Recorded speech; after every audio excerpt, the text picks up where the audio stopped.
Hubbardston Planning Board. Planning Board meetings are broadcast live and digitally recorded. This meeting is being held both in person and virtually through Zoom, pursuant to Section 20 of the Acts of 2021, allowing meetings, public meetings to be conducted remotely, so that board and committee members, as well as members of the public, can participate remotely. Recognizing that we have a full board tonight. Yay. Yeah, thank you very much, everyone. So moving down the agenda, first thing on the list is public comments for anything that is not already on the agenda. Anybody have anything? All right, moving on next to minutes. We have the minutes from February 7th, 2024. Copy's been furnished to all of the planning board members in the shared drive, and there's a physical copy that's also been provided.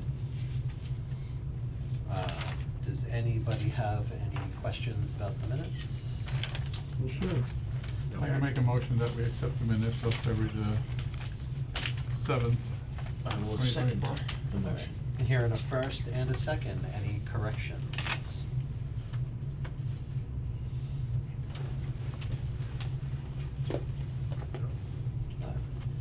Hearing none, they look pretty good to me, thank you for the work on this. So hearing no corrections, calling a vote. Schwager, aye? Holman's eye. Dak, aye. Demalia, aye. And the chair is aye, the minutes are accepted. So going forward on new business, first step we have here is master plan presentation by RPC. Do you want me to, is it okay if I Yeah, sit come over on there? up.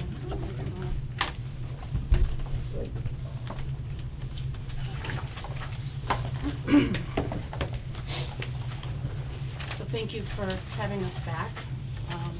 We missed you. They- We have the presentation on a stick. I sent it today. I sent it a while ago just to make sure we all had it.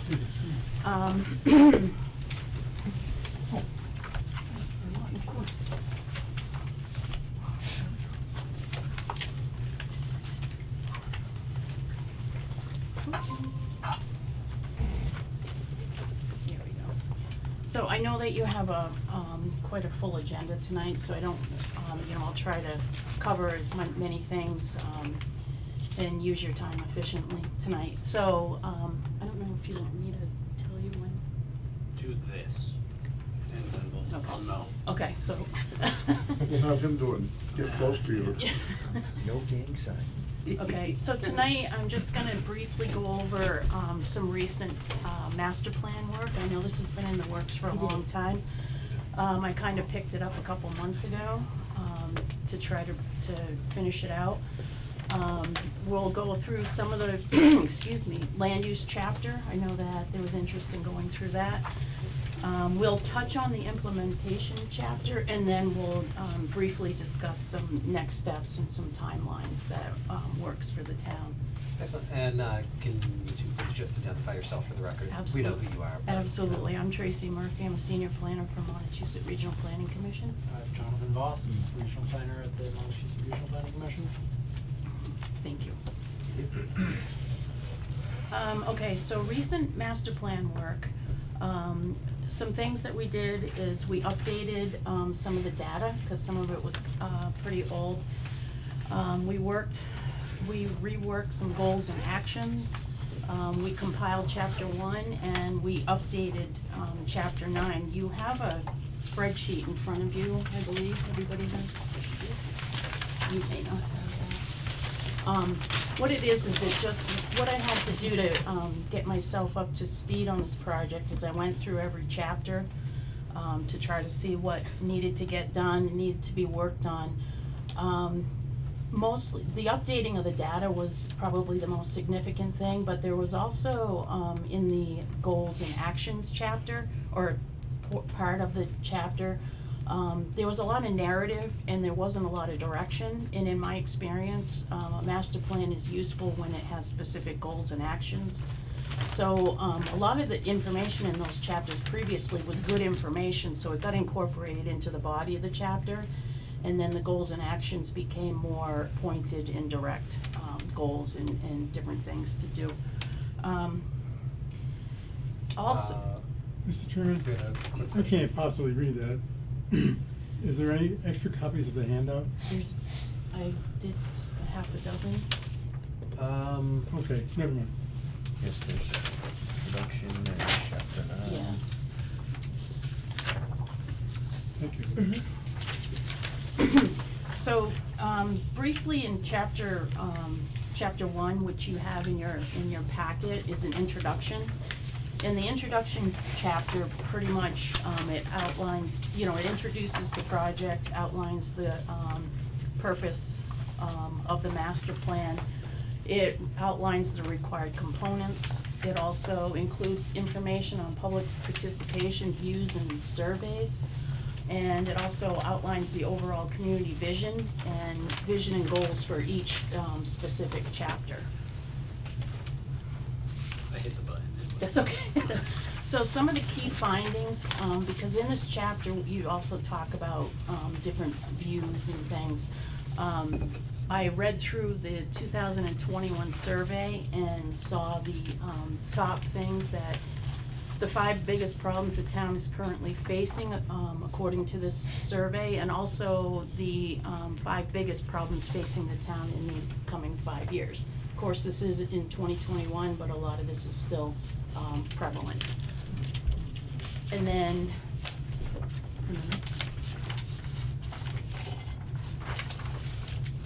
and then I also, reading through a lot of the things, one of the key findings was also that the residents clearly value the rural nature of Hubbardston, and wanna maintain the historic character. There are some that feel business development is appropriate, if the town center character in the rural areas are maintained, that character is maintained, through careful consideration of some zoning bylaws. So as a result of all this different, information that I was able to compile, there's a draft community vision. And there's a star beside this because all of these visions need to be vetted by the town. You all need to read through them and reword or rework or anything, that you see fit. This isn't, there hasn't been a lot of input on this aspect of it. This chapter, and this is small, but it's, the first chapter also goes through the individual chapters and outlines the vision of that, particular area that supports the overarching vision. And so we don't have to read through these, but they're all listed, and again, there's the star there, the asterisk. This all also needs to be vetted and reworded, with the help of this board. And again, it just, goes on. And then also, listed in chapter 1, not only is the vision for each chapter, but there's goals and how to achieve it. So they're listed here. I used land use as an example, because it's a segue into our next discussion.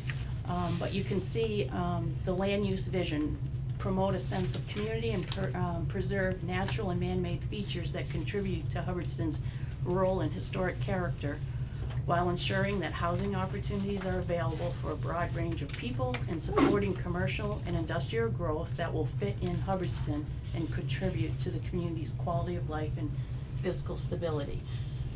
So in order to do that, the goals are outlined underneath. Preserve Hubbardston's current land uses, explore bylaws and regulations to better protect water and natural resources, explore alternatives that enable higher density, support expansion of commercial and industrial uses within existing zoned areas already, and increase affordable housing in Hubbardston that provides housing choices for low-income seniors, disabled, young professionals, empty nesters, and young families. So how we came about this is in the land use chapter. Go ahead. There we go. There's a whole bunch of information that's considered. We inventory existing land uses. We explore the development trends. We find that, almost 75% of the town is forested. That's nothing new to any of you.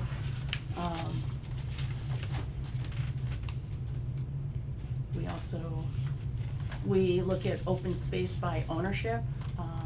We know that there's an incredible amount of land owned by state and federal entities. I had the privilege of being here when the Director of Rural Affairs or Services was here, Ann Goby, and, you know, that was pretty evident that the payment in lieu of taxes is grossly inadequate. Lands under Chapter 61, we looked at. And then we looked at some different kinds of land uses. One is solar projects, and the other is gravel pits. There was a question in one of the surveys about what you should use gravel pits for if they're no longer in operation. And the top three responses are here: public park or playground, solar development, and open space protection.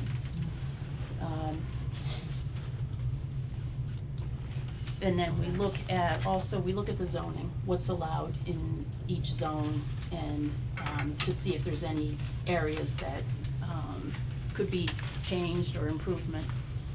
And then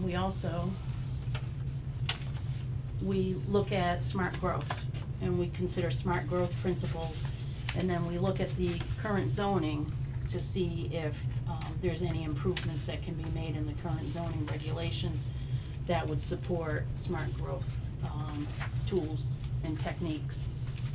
And there's a few that, there's inclusionary zoning, I believe, was one, and mixed use was another that could be incorporated. And then the ever controversial development potential mapping. Town-wide, it looks like there's about 5% of all land available for development that has no constraints. And then there's, I believe, 37% in town that has partial constraints, which, you know, there's some wetland setbacks, and there's things that you'd have to go through to develop it and things. This is a number that you updated, correct? Yes, I did. Since years ago?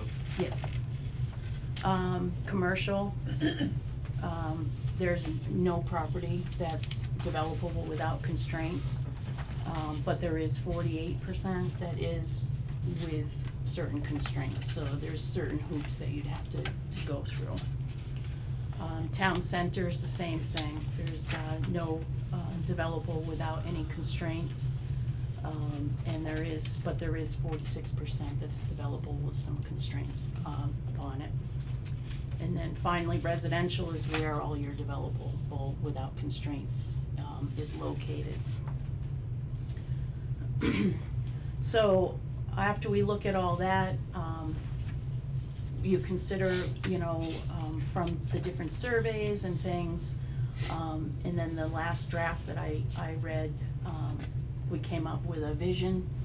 And again, this needs to be vetted, but, to promote a sense of community and preserve natural and man-made features that contribute to Hubbardston's rural and historic character, while ensuring that housing opportunities are available for a broad range of people and supporting commercial and industrial growth that will fit in Hubbardston and contribute to the community's quality of life and physical stability. And then to support that, there's a series of 5 goals, and then you'll notice underneath each goal, there's an action item that, to support that goal. We'll just take goal LU3, explore alternatives that enable higher density, mixed use, walkable, and economically drivers near and within town center while preserving the rural qualities of outlying areas. So some actions to support that would be to develop an architectural design guidelines for the town center. Explore housing alternatives in the town center. Decide on appropriate wastewater management and water supply systems, and explore funding sources that would support existing and future expansion or growth for the town center. Analyze existing new and allowed uses to make sure they are appropriate for a town center, and explore redevelopment readaptation and infill opportunities to enhance the town center. So that's just an example of a goal and then the actions to support it. So then we'll segue into the implementation, which you have also in front of you. Chapter 9 is the implementation.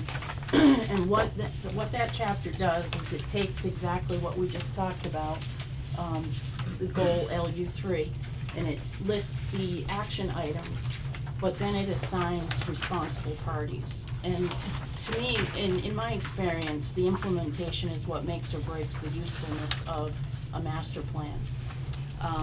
And this is where we really need the town to weigh in on, responsible parties, partners in different actions, timeframes that the town would like to see this happen, cost of what this particular action would be. And then we can also add another column for resources needed, because there's, you may need the funding resource or things like that. You may not have that resource. So that's an important thing. Also in the implementation chapter, one of the recommendations is an implementation committee. That can be any committee, existing committee or a new committee. It's always good to have somebody that's overseeing what's happening and what's not happening. And it's always good to revisit the master plan, on an annual basis, because some of the goals and actions that are in it today, next year, may not be appropriate, may not be viable, may not be what the town, that's not gonna work, so you need to adjust. So it's always good to have somebody overseeing it.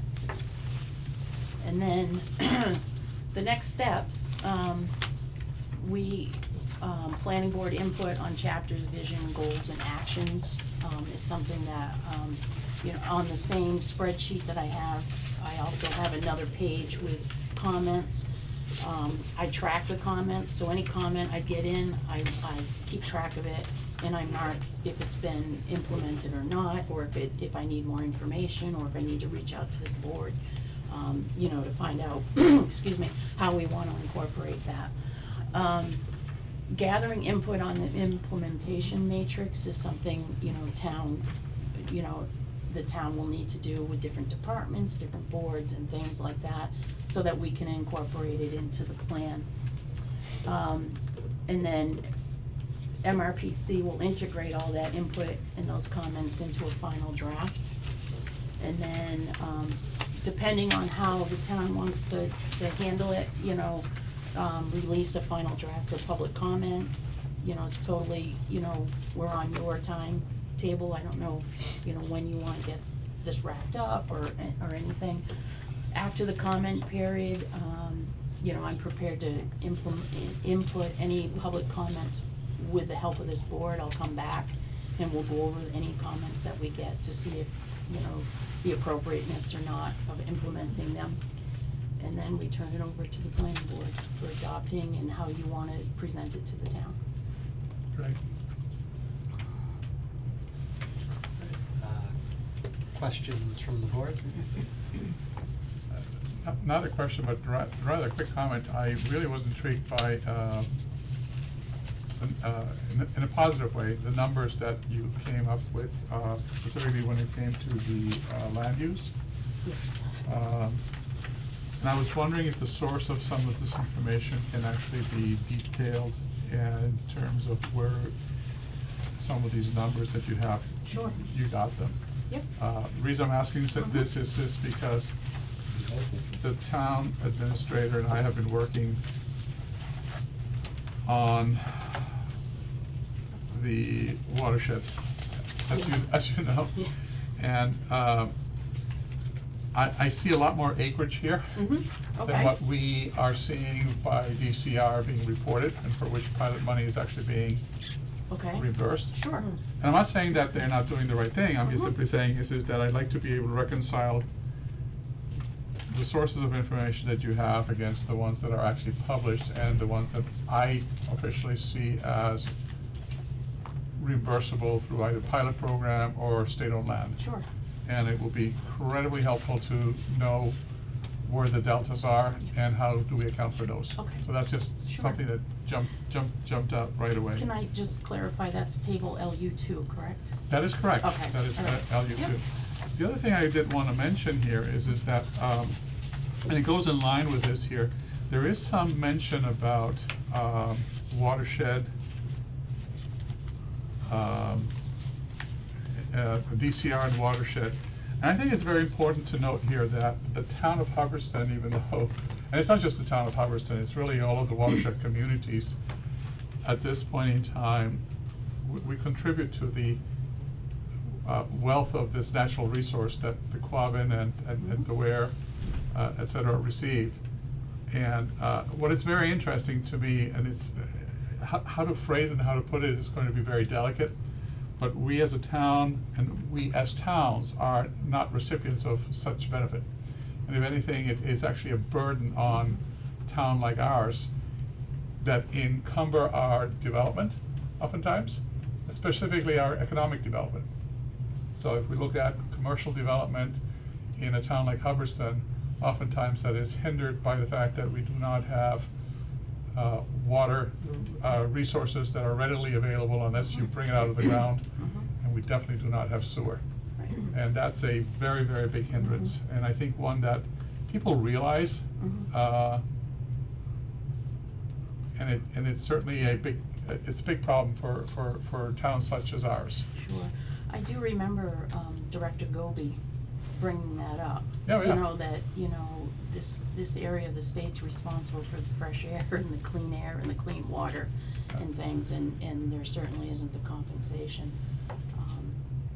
just compensation, I would imagine. Then there's also, I think we all have to acknowledge kind of the long, complicated history of this part of the state with the city of Boston and the establishment of the watershed itself and the establishment of the reservoir. It's a long, complex history, and in the regard of what's going on with the pilot money, it's still very fresh here because we're very much forced to give up a portion of our town for really a pittance for Yeah. payment. So it's a very fresh issue here. I live in Petersham. My father grew up in Dana. They were displaced by the Quabbin. So, I'm very in tune to exactly what it's cost this area of the state.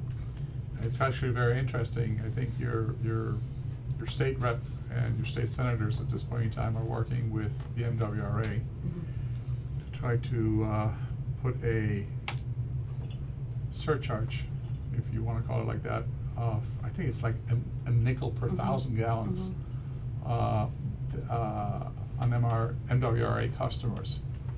That pretty much amounts, I did the calculation, it amounts to about 35 cents every month to residents, the average resident Right. in the metropolitan area that consumes water.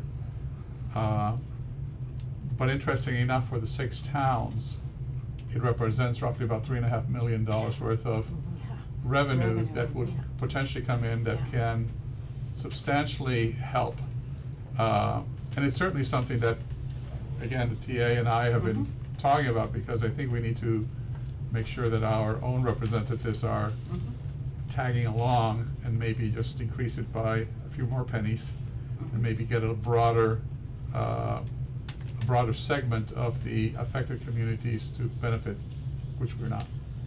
Absolutely. So, I just want to emphasize, this is Sure. an important element that I think Sure. we need to put in here, and the reason is because it explains our current situation and some of the restrictions that communities such as ours have when it comes to land use and where it is that we have the potential for bringing potential either industry or commerce in here, and also enhancing the revenues that our town does not yet have.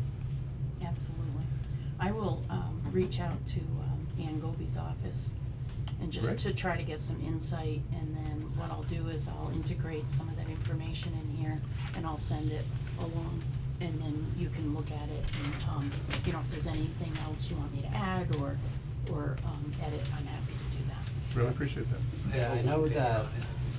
I have a one-pager on it, I can send you a perfect, thank you. Send it to you. Yeah, thank you.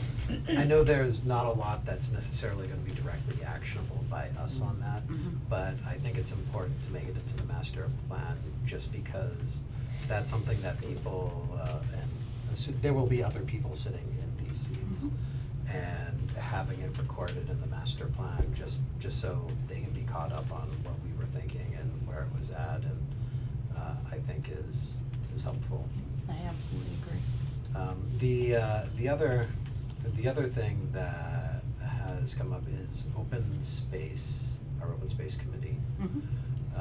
Put together a incredibly comprehensive open space plan that, actually looks at a lot of the stuff that we're looking at with the master plan. Okay. And it's currently in draft, they haven't sent it out for public comment yet. Okay. But they actually did independent calculations of some of the same stuff, on GIS, so I think it'll be a good opportunity to look at that. Absolutely. Mark Kresge, who actually used to be our planning clerk, is the volunteer for open space that worked on that. Okay. So I think it's a public document, I should be able to share that over to you, even though it's not yet being circulated for public comment. But it's certainly worth looking at, and some of the stuff that they did in it that I think is particularly helpful, some of the resource stuff and some of the history stuff. Okay. And if anything, I think it's worth just kind of incorporating by Sure. reference into Sure. what we're doing, whether or not, like, we actually take anything from it. Mhm. There's enough there where I think we should just incorporate the open space plan by reference into what we've done. I specifically was trying to scroll through here because they had come up with numbers for some of the state-owned lands. And, yeah, that's not a comprehensive list. Another thing that I think would be particularly helpful is, a little more of an explanation of partial constraints, because not all partial constraints are the same. Some are a lot more constraining. So what I look at and what I long for as a decision maker is to have a better idea of what amount of how strong some of the partial constraints are. And not necessarily from a looking for opportunities for development standpoint, Mhm. but to just kind of understand where we're at, because that was what, 30% around there? Yeah, 35%. But some of those partial constraints, I think are actually pretty constraining. Okay. And there's also,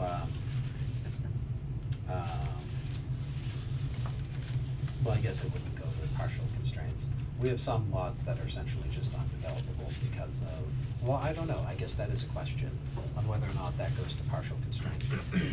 Because we have some lots that are significant in size that essentially are just not developable because of our zoning. Just kind of splattered throughout the town, like, there's a couple examples like that are 70 or 80 acre lots. Mhm. That because of issues related to frontage or Mhm. issues related to, length of road limitations and stuff like that are just not developable. Is that something that gets looked at as a partial constraint, or how do properties like that figure into that calculation? I will have to get a definitive answer from our GIS tech, just because I don't wanna give, inaccurate information unless you can answer that. For the partial constraints, I believe the zoning isn't used Yeah, I didn't as think. the limiting factors. I believe mostly it's topographical and looking at the geographic factors going Yeah. into that. In terms Yeah. of, like the degree of, slope, zone conservation land, abundance sensitive areas, things like that. So I don't believe zoning should be I a don't. significant factor in terms of frontage restrictions. And that, I don't believe it is either, but, I can definitely get you a definitive from, our GIS department. Yeah, that would be good, because my sense is, and it's mostly a sense, but we have other documents and such, and I've not manually done these calculations, nor am I qualified to do them, is that 35 feels kinda high. Okay. And that's why I would just like to understand the partial constraints and Sure. how constraining they are. Okay. Happy to do that, and, I do have some information on 18, and what I just wrote myself a note is to expand on it a little bit, and just kinda drill down a little bit more in detail. I have one more item when you're ready. Yeah, sure. It's a small little nitpick. On page 16 of your chapter 2 land use, you do make mention of a 5-year road maintenance plan, Yes. including the town center maintenance plan, which for all intents and purposes, I think we're getting to the near of completion. Okay. And it really looked at this year as a, it says the estimated work will cost $5.45 million and may be done during the fiscal year 2020 to 24. Again, most of that is really past, in the Okay. sense that we've accomplished it, and I think Sure. it should be mentioned because it's a Okay. very big achievement. Okay. But I also think it's very important because we have received a lot of commentary as of recently, and we have the chair of the select board here who knows us very well because he lives and breathes it almost in every single one of the select board meetings. The 5-year plan, which is something that has been more recently instituted, which is great, has been most recently not only updated and upgraded, but there's significant issues with it right now that need to be taken into consideration, primarily due again because of lack of funding. Yeah. And Chapter 90 monies that come back into our town are not sufficient to stay ahead of this here. And lo and behold, as our DPW, chief of the DPW department has said, by the time he gets through this whole list, he almost has to start all over. So there's really no maintenance work that can oftentimes take place to extend the life of these roads even further. I think Okay. that's becoming a very important issue for this town. And I bring this to your attention because of the issue of the transportation. Yeah. Our only mode of true transportation, I would say probably 95% or 99%, is truly cars. Right. And a lot has to do with the fact that we are far away from true commercial districts that can provide us with medical or pharmacy or grocery stores and things of that nature. I think the closest one, at least for me, is about 10 miles. Yeah. And so our dependence on cars is significant. And because of weather conditions here, it basically makes it even more of a pressing matter. The plows do have a tendency to make a bit of a more damage in the road. It's not because they intentionally damage Right, it, it's just, right, it's yeah. part of the, it's Yeah. part of the fact. Winter So we and need to, cold. we need to take that into account, and I would like to see if this can potentially be expanded a little bit. Okay. To not only look at the past and how we have brought ourselves to kind of be better than we were in the early 2000s when I originally came to Hubbardston, Okay. as an example. But it's certainly something that we need to focus on. Okay.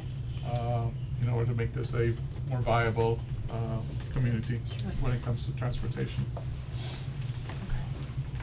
Alright, so I guess that leaves us at next steps from the sheet. Yes. So I guess I'd like to bring Nate up, to the table for this discussion. Yes. Because we're gonna need to have some interoperability on this. I'm at the table mentally. Well, I wanted them to be He able was to. being nice. Not talk over my head. Benches are so bad, I gotta stay here. Good enough for me. So, I guess, the answer here, the question is really from your office and from the select board's office, what are the thoughts on planning out the next steps here? Do we want to consider an implementation committee? Do we wanna handle that? I would have to talk to the select board in either in a formal way or in an informal way, but seeing as we cannot get people to fill the committees that we do have, maybe we take a different route to that, something similar to the ad hoc committee that we had put together for the rural bylaw proposal, and maybe we go down that path more than a whole creation of a committee to do that. So that's at least my thoughts on it. I would have to talk to a couple different people before making a formalized recommendation. Okay, that sounds pretty reasonable to me. How about, questions and thoughts from the board? Good. Alright, so, in an ideal world, I would like to try to wrap this up by the summer, just so we have deadlines and we keep it moving, because we need to keep a deadline with our other internal stakeholders to make sure that they're staying focused on this. Yes. Some of our boards and committees will certainly have very in-depth feedback. Some of them are very detail-oriented and thoughtful, and we'll ask for time, obviously, but I have confidence that some of them will do a very, very good job, contributing. Okay. So, yeah, I think the answer is probably gonna be for us to work with the select board. I think, I would suggest to the planning board, that we decide that what Nate is proposing sounds reasonable. That way we can send Nate and Jeff back to the rest of the select board and say that the planning board is recommending that we do a ad hoc implementation committee, so that the workload on this can be shared a little bit. That committee probably, well, I'd recommend that probably get 2 planning board members, and then the select board and Nate just kind of use their discretion on who else should be there on that. And run it through that way, and I'll send the drafts as they are now, now that we've had this meeting, out to all of the other committee chairs. And let them know that we're currently working on this, and that Nate will be following up with instructions. Okay. Alright. That way we can have our paid staff being the people who are chasing people around with information. Okay. Alright. Do we need a motion for that? I guess, yeah, let's take a straw, yeah, I'll make that motion. let's do motion. How's that? Here enough first, how about a second? I'll second it. Any discussion? Alright, calling a vote, Steiger, aye? Woman's eye? That guy. Demalia, aye.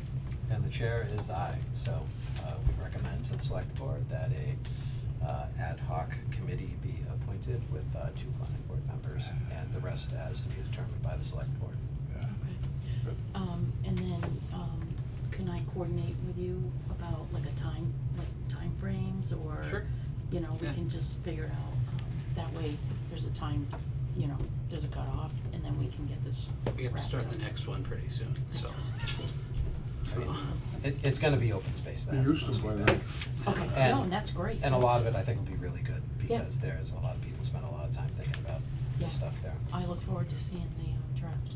Excellent, yeah, I tried sending it to you now, but I'll That's send it to you after this That's meeting. okay, that's okay. All right. Thank you very much. Thank you. Thank you, and a quick Thank you. feedback from my end at least, and I think I speak for the board. I see a significant professionalism in the endeavors that you put into this here, so thank you for taking this, Yeah. and leading it, the way you have. Team Both of you, effort, yeah, so, yeah, absolutely. thank I mean, you. I'm Just talking. where it is.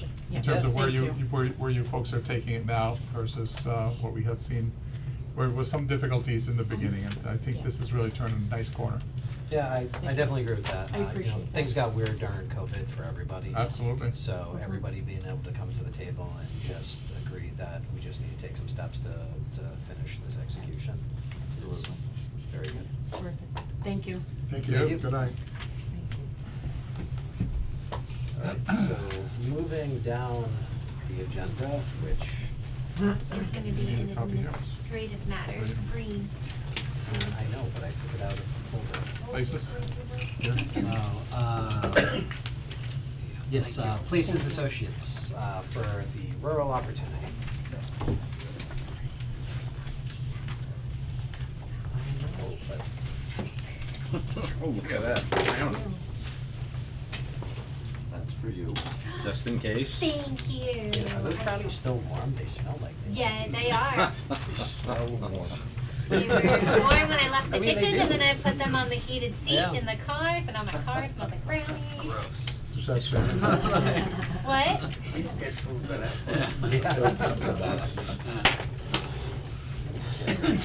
why the bear visits my yard so much, I think, just because he smells things like I've that. had time to cook ramen today. She's going home and cooking the ramen. I printed it nice and big this time. Oh, thank you. And is this, it looked like there was another version that you sent over later on today. Yeah, this is the last, Okay. Bill, can I run I some wish you'd extra give me one. copies of that? almost indistinguishable changes. I'll Okay. run some for everybody here. Thank you, sir. Be right back. Well, I made 10. So while those are going around the room, just to kind of recap what's going on here for the public and for people watching on YouTube and at home. This is a discussion about God, the nouning's been all over the place.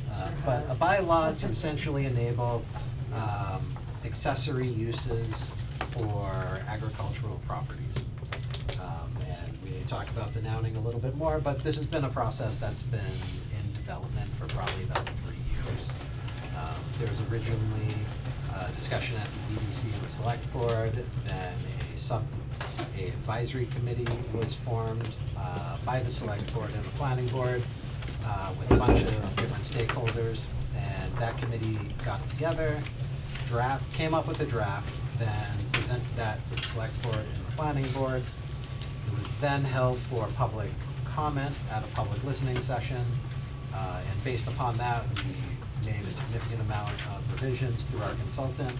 So we're here today to talk about these revisions and look at this document as it currently is, and understanding that there's still likely to be some stuff that gets worked out in the process. Hopefully get to a point tonight where we can send it to the select board, for the select board to refer it back to us, for us to hold an actual public hearing to get public feedback and formal public feedback at a public hearing, and make any amendments thereto. So that's where we're currently at with it. So just for the record, this was distributed to everybody through the Google Drive and also through paper copies here. So, Bill, can you walk us through what some of the changes are? Well, first identify yourself for the record, even though we don't know who you are. But then walk us through some of the changes here and what some of the thinking was behind it. Yeah, William Murray Places Associates. Before I walk you through, this has been a tough assignment.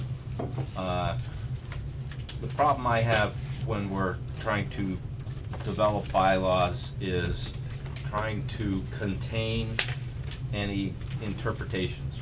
Misinterpretation is the biggest problem we have with bylaws.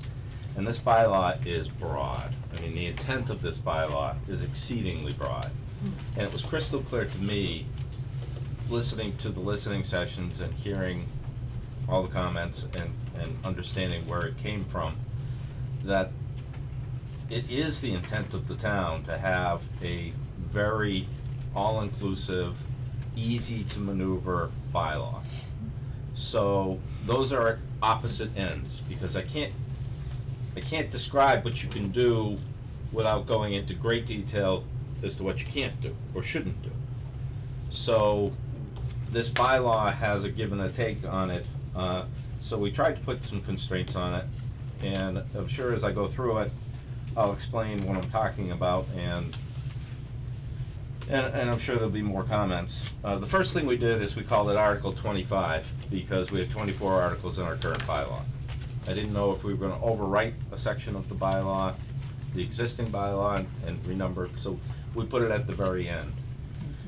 We renamed it as an accessory rural enterprise regulation, and one of the biggest changes that we recommended, and it was made during the listening session, is not to do an overlay, and we absolutely positively agree, because the intent is to allow it everywhere it can be allowed within the limits of the town. And why would you put an overlay over the whole town? There's no point, there's no benefit to that. So then going through the individual sections, we categorized it in the format of some of the regulations of the existing zoning bylaw. In 25.1, which is purpose, and I do have a spare if somebody needs it. Oh, I made copies. Okay. Under purpose, I left in what the committee had originally inserted in there, town's open space recreation plan, town's right to farm bylaw, and other references to other documents that this relies on. We normally don't recommend that, because in 10 years, those documents may be out of date. But I felt that if the committee thought it was crucial in the forming of this bylaw, the citation of those other studies was important, and therefore the intent of the bylaw really needs to carry through by that reference. So we left them in. To interject for a moment, from the board perspective, if anybody has questions or comments on a section as we go through it, from the board, please speak up. From the public, I would like to save public comment until we get through it. So if you're on the board, just say pause, and we'll talk about it and we'll get back to it. For the purpose section, the trend that I've been seeing in Attorney General decisions is that that's becoming more than just a perfunctory section, where Oh, yeah. if there is anything that we think that is gonna impact anybody's rights, we need to be expressing a very good reason as to why we're doing it, or else they're just gonna summarily reject it, because that's the current Attorney General's office. So, Similarly, the problem is those documents get dated as well, and then they get updated. And so this is it's a regulation that's fairly stagnant, relying on living documents, so it's kind of again, another push-pull that we have in the bylaw. well, does it make sense to remove the references to the documents and go and just say what the purpose of the bylaw is? Which is just the purpose of this bylaw is to provide opportunities for the agricultural community. Essentially, everything you put there, although in some of the initial surveying, it was also viewed as a land preservation technique, because land that is otherwise being productive is less likely to be sold off for development.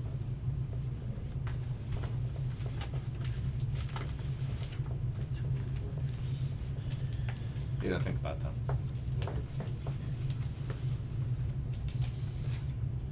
Is it truly a land, it's a temporary land preservation bylaw? Well, it's an economic incentive. Yeah, that's a better way to phrase it. Yeah, I guess that would be the comment, to provide an economic incentive for landowners to keep land as productive instead of developing.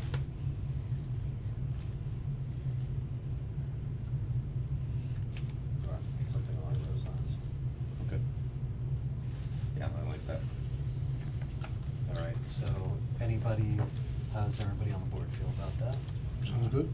I agree. Quick question, are you concerned that these general laws, the GLs, are going to be changing, and therefore we need to, in the future, adjust this bylaw to reflect the new? No, as a matter of fact, that is why we specific in almost all, as much as we can in our definitions, we fall back to the general laws, because if a general law changes, Yeah. it will change this bylaw.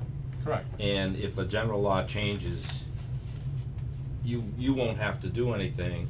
If a general law changes, it automatically, It makes town is references. required to change, to adapt to it. So, in this case, it's flexible, because if they change the definition of agriculture or a farm, then this document flows with it. And I meant it more from a technical perspective, say for example, that instead of it being general law, chapter 40A, paragraph 3, it becomes something in the future of 40A, paragraph 7. That we have to make changes to this here. It's more of a technical item. Yeah, that's a definition. It would update that automatically, correct? No. No, Has to do with general no. law? So, It would be a citation to the particular paragraph, yeah. so okay. Yeah, All right. Housekeeping. Is there any way around this here that we can make it more general, and you simply say that it is used, like for example, in the last sentence we have here, nothing herein is intended to limit any use protected by current existing general laws as applied to agriculture and agritourism use. No, it's fine to leave those particular references, because Okay. chapter 40A, section 3, it gets amended, and has been amended since the original Davis amendments, but But stays it within. stays in the same place. Perfect, okay. And, Usually. yeah. Usually. And, Usually.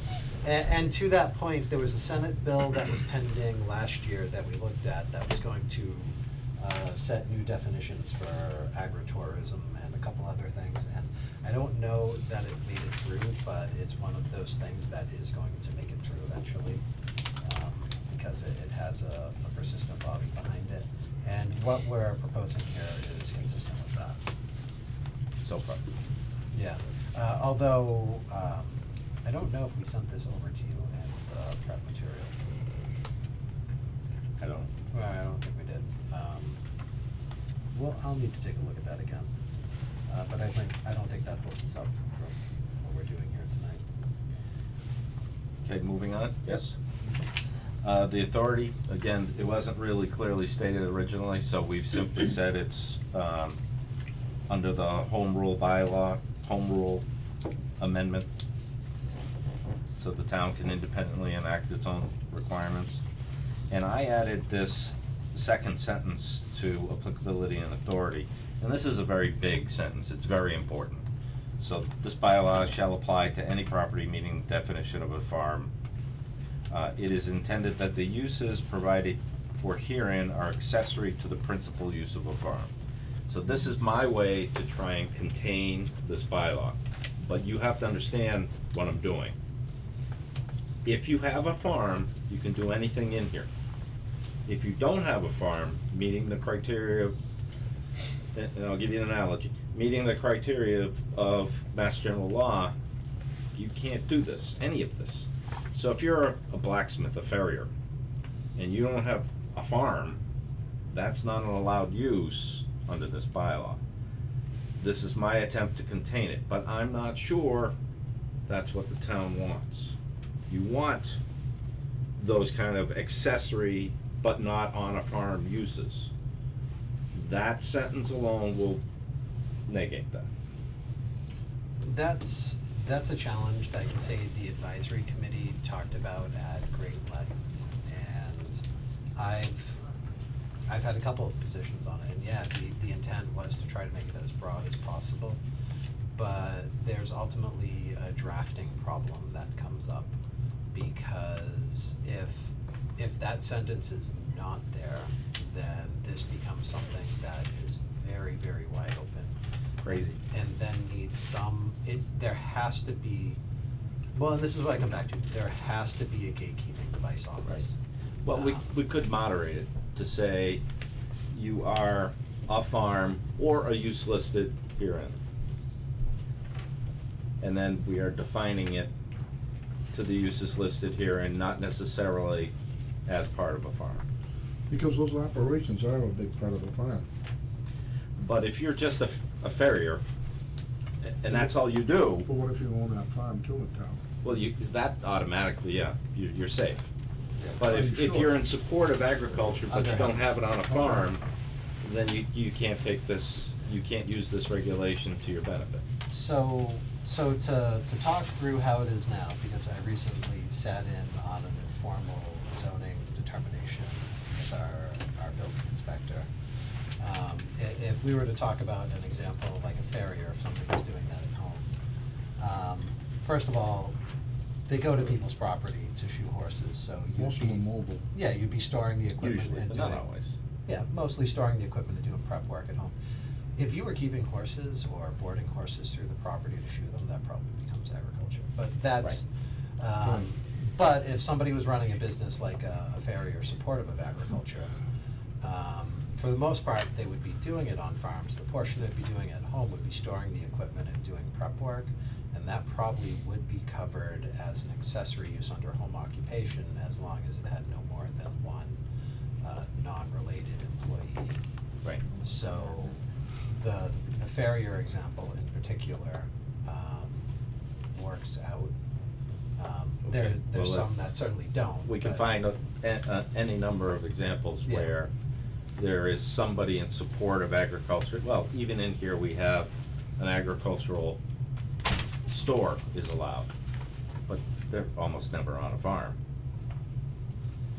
Sometimes they Yeah. Well, that's true in all cases, but. Yeah. Sometimes. Once in a while. So I just wanna say that's the gatekeeping mechanism for the whole bylaw. And then, as we get into definitions, I'll start describing to you some of the problems we have. So, I guess I'll go into it right now. Well, but before we go into that, Yeah. I'd like to have the board talk a little bit more about the gatekeeping provision. Cause I've had a long time to live with it and think about it, and to me, where it's at is kind of a compromise position, because it's better to move forward with something good as opposed to hold it up while we try to figure out something perfect, cause there are no examples that we can go and just take from somewhere else on this.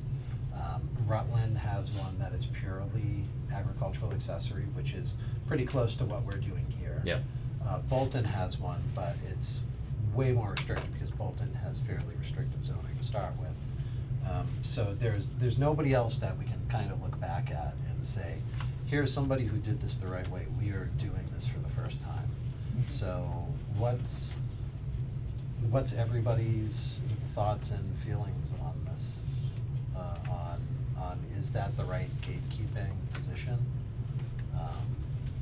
Again, our whole thought process on this, and I believe the committee also, is to keep it open and broad to allow people to do these operations of a farm. If this is gonna allow that, then I think that would be okay, or is it too restrictive? The example is, I'm a beekeeper. I only have 5 hives. Under this bylaw, I don't make enough money keeping bees to sell my honey on my land. I'm not a farm. So those kind of small operations would not be allowed because I'm not a farm. But is that hurting somebody who wants to start a business like that and maybe grow it into something more? Yeah, they can't do it unless they're a farm, unless they have farm revenue. There's a house on Garden Road that has hives like that, but it's not a farm.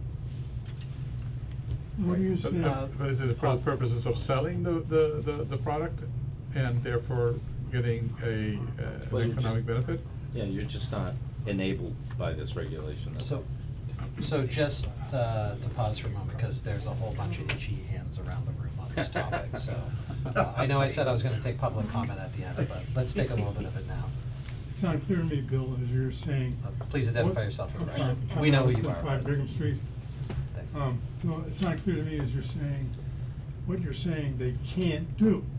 They can't raise bees, or they can't sell honey on their front porch with a sign, or what can't they do? So the honey. Anything in this bylaw? I don't think so. No, they can raise bees, absolutely, because we have a residential agricultural zoning district.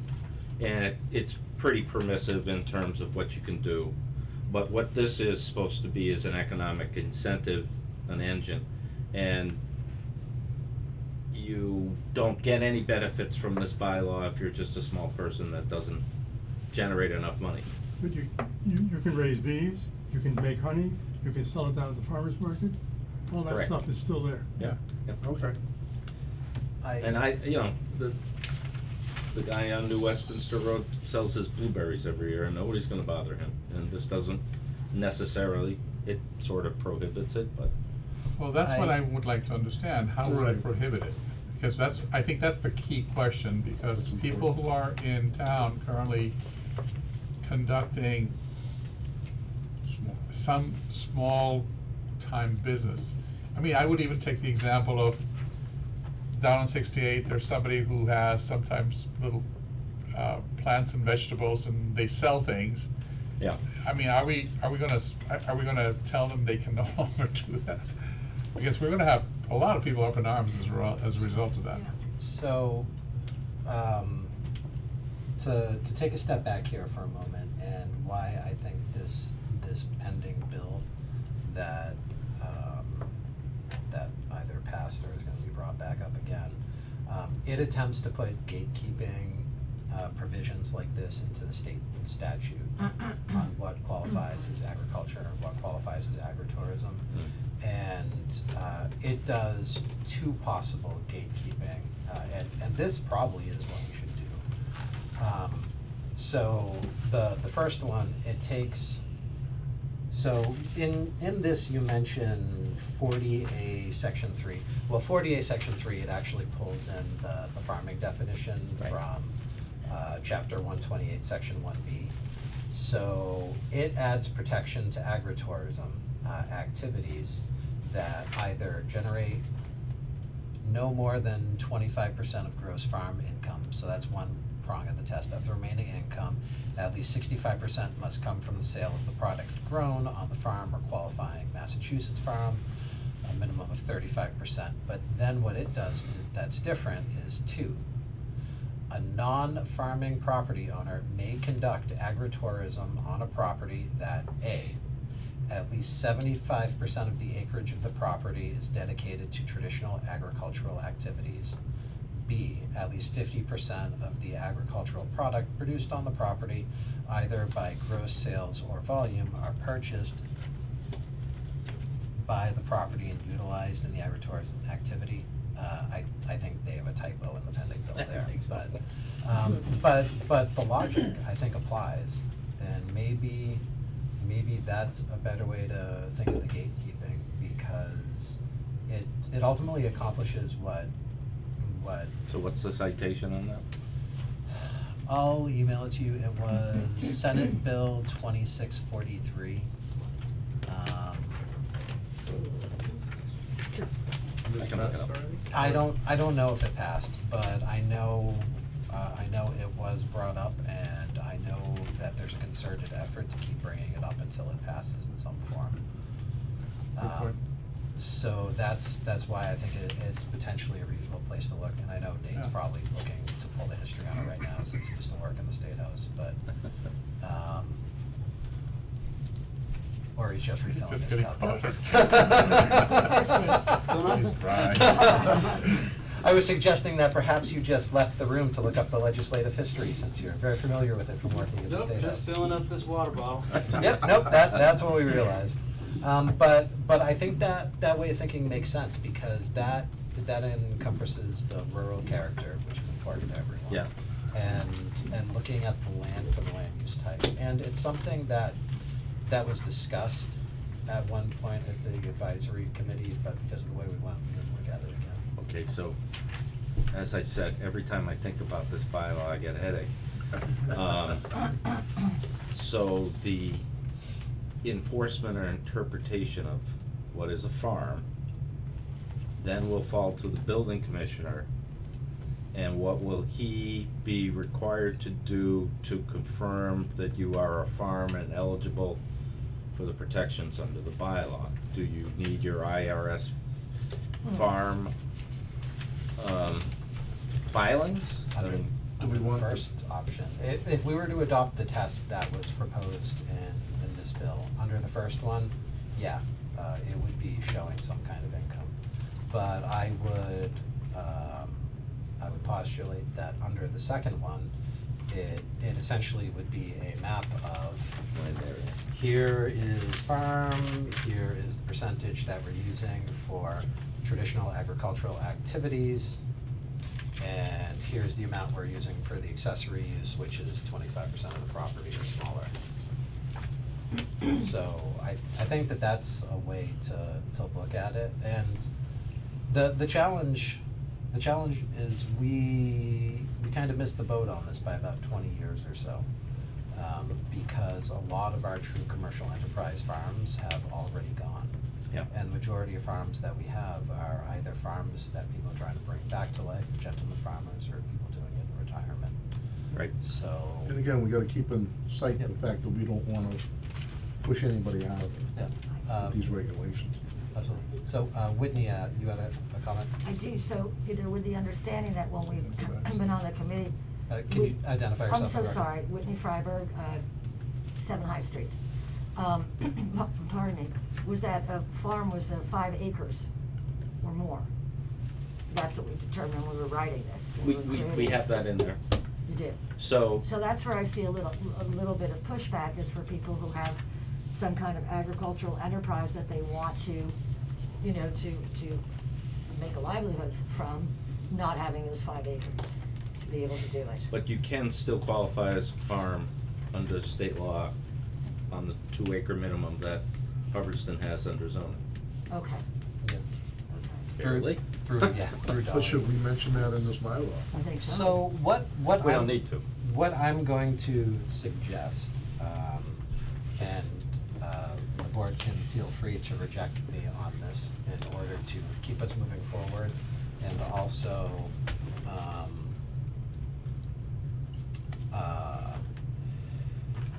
have us advance this in a way where it stands a shot of making it to the town meeting.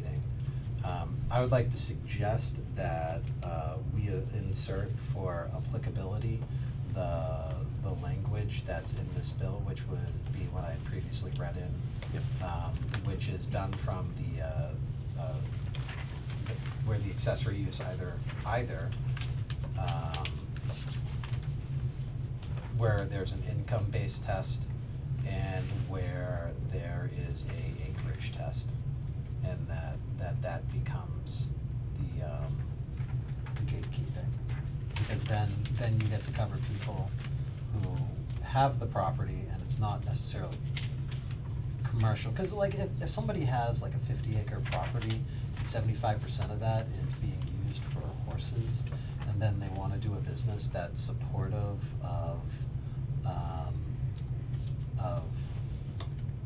horses, that should be permissible under this, even if they're just keeping like their horses and their friends' horses and not charging board.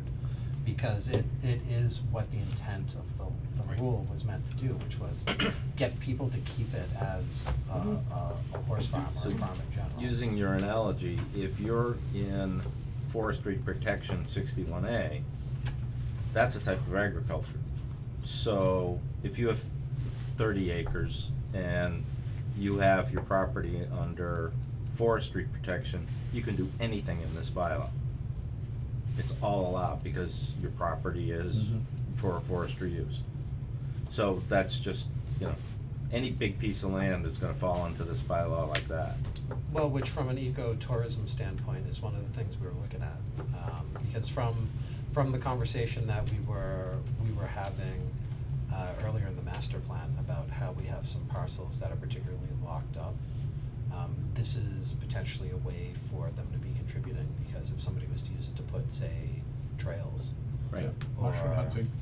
Yeah, or something along the lines of that, then now you have something that's at least a permissible use. Right. Mushroom hunting usually isn't a commercial endeavor Yeah. But mushroom gathering is becoming So- very popular. Yeah, it is, you're right. And for So there are a couple more Philadelphia. itchy hands in the room, so let's. Just one comment on 61 period is forestry, 61A is agriculture, and 61B is Open space. recreation. Yeah, And they fall on different tax revenues. but Mhm. B would not qualify here, cause open space is not an agricultural use. B, you're right, B would not, but I think the one you wanna use as an example is A. Okay. So does anybody on the board object to compromise we're talking about, where No. properties can be pulled in by land usage or by dollar. Would this limit anybody that has anything less than 5 than more than 2 to do this? You said in the state law, you have to have 2 acres to do a farm, but under this bylaw, you'd have to have 5. Well, later No. on in the document, the land area size matters. We segregated. But it's not necessarily part of the gatekeeping equation. Yeah, no. Okay. Yeah. So pretty much if you qualify under state law as a farm, you're open door to everything that's allowed in this bylaw. Because again, I'm just thinking, we wanna make sure we get everybody we can involved in this, so Yeah. that they have the opportunity if they want. So, moving on, yes? Yeah. Okay. Under definitions, I need to put a header here. I need to say that the definitions contained herein are applicable to this bylaw because we are trying to be clear as to what we want to allow. And I don't want, some of these uses may not fall under the state law agriculture, but we want them. So I wanna say that these definitions apply, and it sort of goes without saying, but I still wanna say it.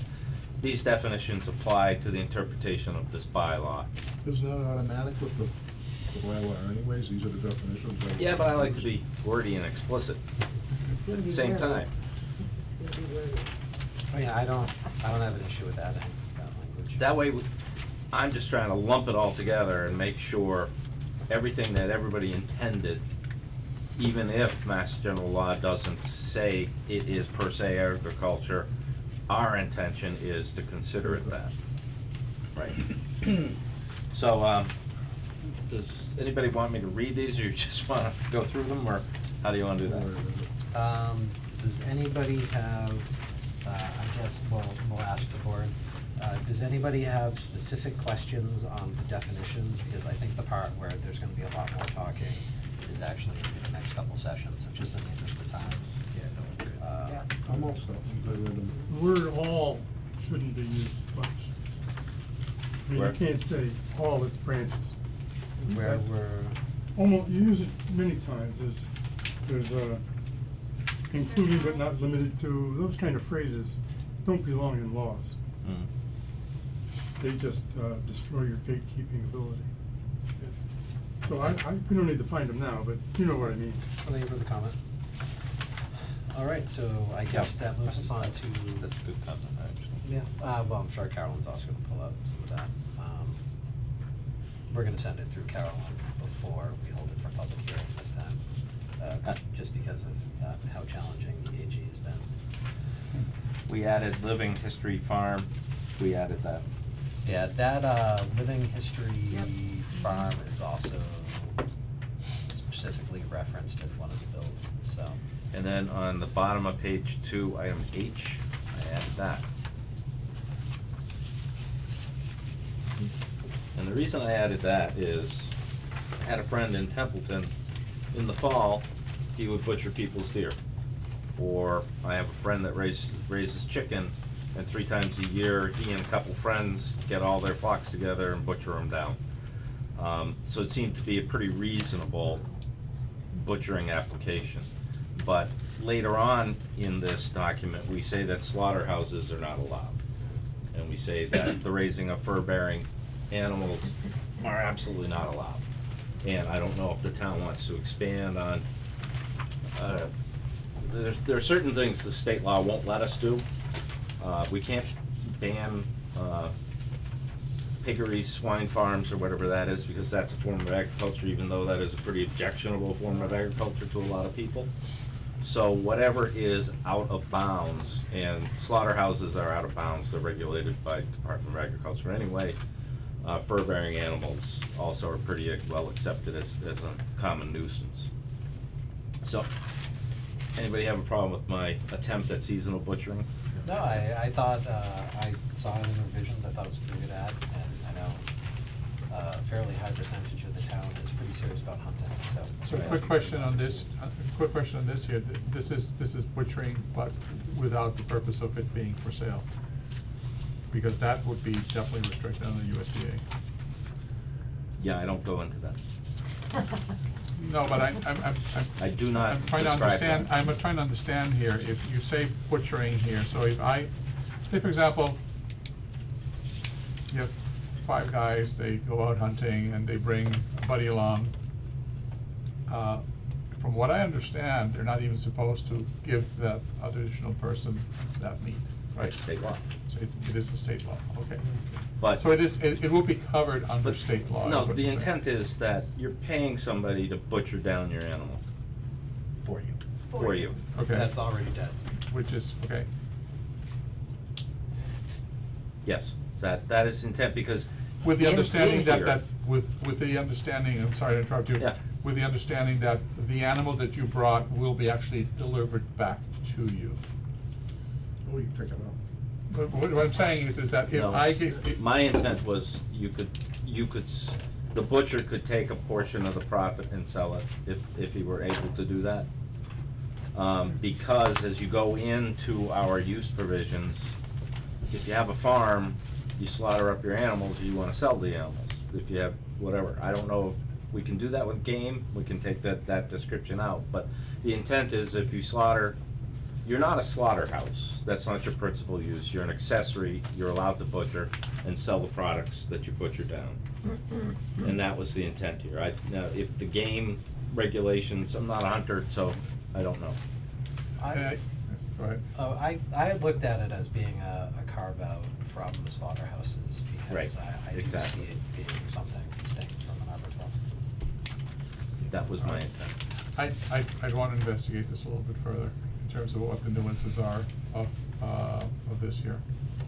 Of Yeah, course. I think it's certainly worth doing, Just so we don't get into trouble. I'll take a couple of quick comments, Now, but do we think that trying the to be on distinct schedule. periods, that how it's say the distinct periods of time, do you think that it needs to be more focused about what those periods of time are they gonna be left up to, Well, deer hunting season is Sure. 3 months. right?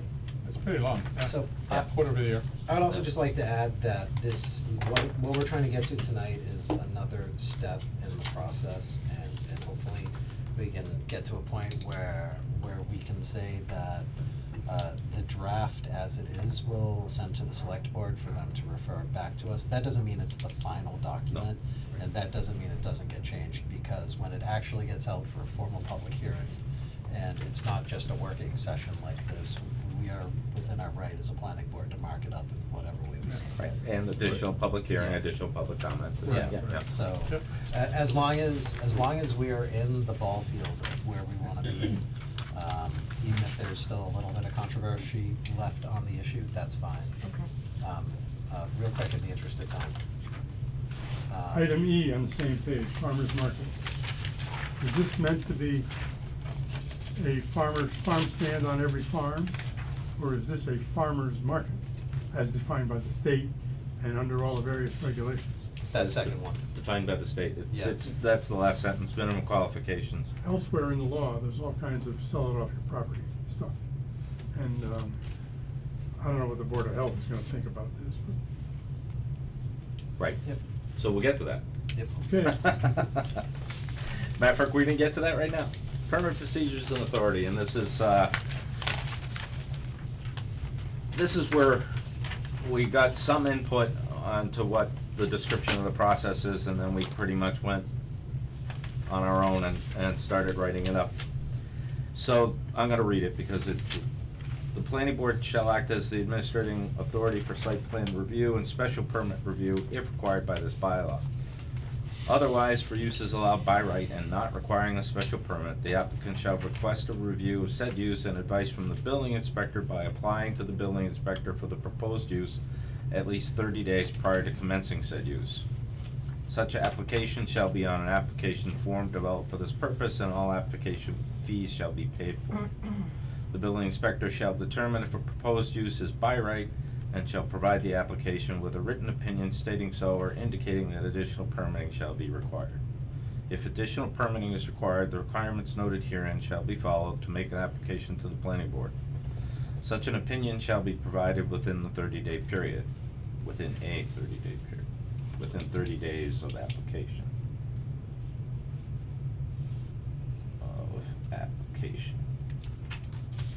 And somebody should ask the building inspector if that's fair.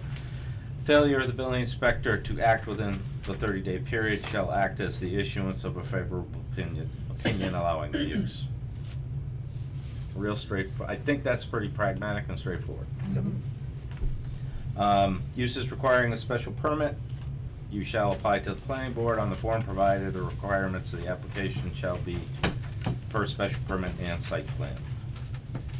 The newly added 3, appeals to the determination of the building inspector shall be made, determination of the building inspector shall be made in accordance with section 25.6 of this bylaw, which goes down to say that the zoning board of appeals is the appeal authority. It also says that if anybody is aggrieved by a determination, a condition, or a decision of the building inspector or the planning board, the zoning board of appeals is the appeal authority. And the question is, do you want the zoning board of appeals to take that role? This is going to be an amendment to the zoning bylaw, so it makes sense. But if you don't, then we say to a court of competent jurisdiction, or we say to the board of selectmen, or I made it up, you guys get to tell me what you want. I mean, all of those are generally acceptable in other bylaws, so, it can be pretty much whatever we want it to be. I think the ZBA would be a good place for that. I agree. We need stuff to do. No. I mean, you guys haven't had a meeting in 6 months. Okay, moving on. 6 months, not during my tenure. All right, so item 4 is really important. I'm going to take RA zoning out of it, but it says the underlying zoning district dimensional requirements shall apply to every use in this bylaw, so that if you're a farrier, you can't put a shed in your front yard to do your farrier. All the dimensional offsets apply like everywhere else. And that's a very important one, so that we get to say to people, look, they could build a barn there now. If they're gonna use the barn for an accessory use, that's great. They could have done it anyway. So number 5 is a personal pet peeve of mine, and I'm happy to amend it. The applicant shall be responsible for obtaining any and all other necessary applicable federal, state, and local permits and or licenses as may be required prior to the issuance of building permit. I don't have a problem with that. Applicants are advised that the Hubbardston Board of Health has jurisdiction, not a fully inclusive list, on commercial kitchens, provision of sanitary facilities, provision of water supplies, nuisances, et cetera, et cetera. Then we go on and we say that the Board of Selectmen. So these 2 listings are my creation because I really don't want somebody reading this bylaw, going to the building inspector, and getting a positive determination, and starting doing whatever they're gonna do because they've done thousands of dollars of prep work, and then the Board of Health shuts them down because they never got a permit, or they don't have sanitary facilities, or whatever it is. I really want people to understand this is not the only place that you have to go. I wholeheartedly agree with the purpose, but, I'm verbose. well, no, it's just, Is it in the right place? so, without a doubt, the language that's in the section 5 paragraph, that absolutely needs to be there. Yeah. Then I guess there's a question on whether or not we put the example lists in the bylaw and whether the example list should be there. So I'm 100% that information needs to be conveyed to these people, but whether or not that going in there creates Yes, I agree with you. And you know where it should be? On the application a form. form, yeah. There you go. Perfect. It At least shouldn't be it's in the there. bylaw, I agree. Yeah. At least it's there so they know. Yeah, okay. Yeah, Just a quick question. one more quick one, then I want all the rest of the It questions. says, don't do anything until you get a building permit. Am I gonna get a building permit to put a honey for sale sign out in front of my house? No, you don't get a building permit. Well, it says I can't do anything until I get a building permit. Do you really mean that, or do you mean approval of something? Where does it No, say? no, no. No, it does, Okay. yes, but you don't need a building permit under the building code to put a sign out for honey or do any of those kind of things. You simply need an affirmative determination by the building inspector. That's it. How about a wedding event? Are you building something? No, as long as, So I can just do it? as long as your tent meets zoning offsets. But it's only temporary, so. Tents of a certain size do trigger permits. That's, don't- but that's the building inspector's, Yeah. he gets to call those shots. We don't even need to poke our nose into the building code. No. But I can see conflict after conflict after conflict. I don't disagree with you. Yeah. Was that a This- double negative? This is, Nope, that was right. That was right. the enforcement and the approval process and the enforcement process so far is brutal. It's not gonna be any fun for any either applicant or neighbor or administrator. Gotta write that, enforcement. Yeah. We're loading up Board of Health, we're loading up, building inspector, we're loading up. No, we're actually not loading up the Board of Health, because they already have this authority under state law. I'm not talking about authority, I'm talking about work. And then the other thing is, But that's growth. in the old days, the planning board, there I go, the planning board used to get 5 copies of everything, Yeah. and nobody ever knew why. What you're supposed to do is get 5 copies of an application or electronically and everything. Give them to the give them to the assessors, give them to the Board of Health, give them to, you know, wetlands protection guys. They're supposed to hand those applications out, For comment. have them comment on them or not comment on them, but return them approved or return them signed off. And then the planning board can act in concert with the other Correct. boards in town. Under state law, subdivisions must be submitted to No, we the don't. Board of Health. And the Board of Health is a mandatory reporter, and if the Board of Health denies a subdivision, the planning board can't even start the public hearing process. So we'll come back to additional public questions at the end, but I really don't Moving wanna forward. take any more until we get through the document. Okay. So, So, we will put that on the application form. All right, use provisions, allowable uses, so these are allowed without restriction.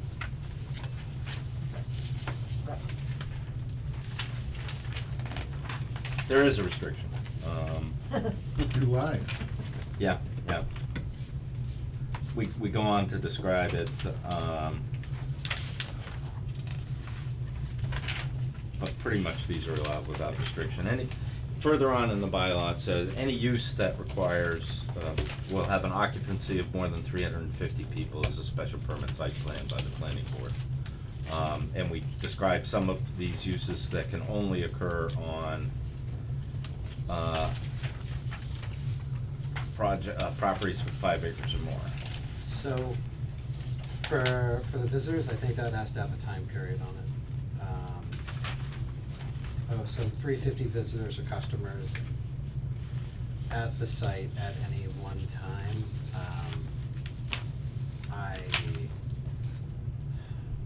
That feels like. In a single day? Yeah.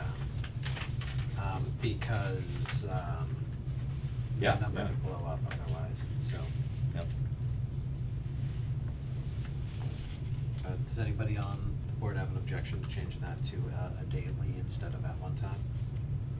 This is, allowable uses with sufficient acreage, item 3. No allowable use shall have more than 300, I really need to put that way up top.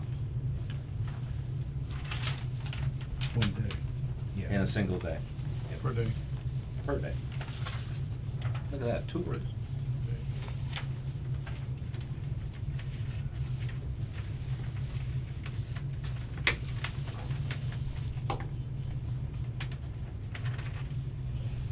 go back quickly on the use provisions? I know I had raised the question the other day, or when we reviewed this here the first time about mead. About what again? Mead. Mead. Because you do explicitly indicate wine, cider, beer, distilled. Yep. I But think- mead is not included in here, and mead is a product that basically is neither beer nor wine. Yeah, I think we did mean to include meadery on that, Yeah, sure. yeah.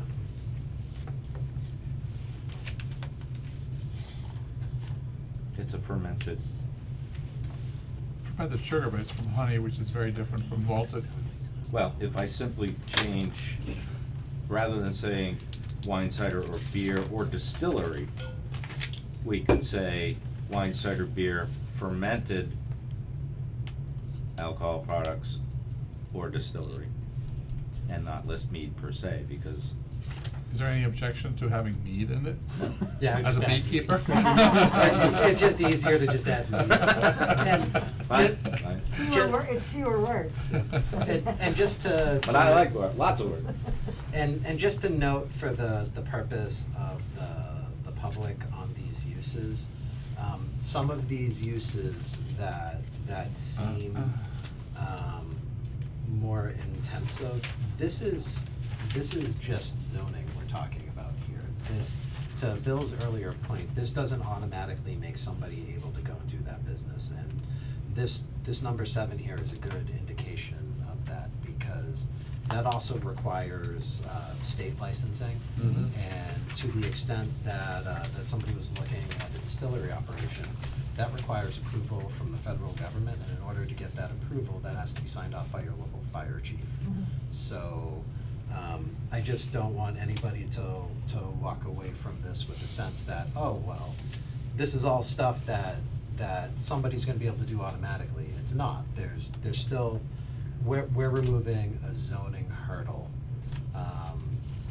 There's still lots of other hurdles for some of these more intensive uses, and we don't have particular say on those. No, I mean, the Board of Health has massive say on anything. Yeah. Any food that is sold to the public. Yeah. We as a town, we don't have a VIC license requirement, do we? Do we have a VIC license? Common VIC? What? Yes.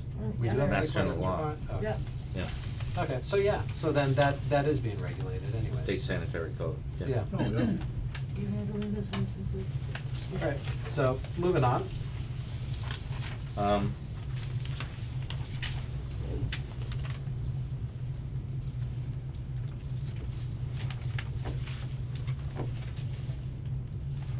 I just am looking at 25(5)B with sufficient acreage. I need to just, well, it says it right under it, 5 acres or more. There's also 2 Bs. There's B allowable uses with sufficient. Yeah. See. Been talking about honey so much, it makes sense. This is what happens when. 5 kids- acres is in the Oh, that was. 5 acres is state. Yes, yeah. This is what happens when meetings go long and have lots of details. Yep. Alright, Get it so, down so we're into the larger lot section now. Yep.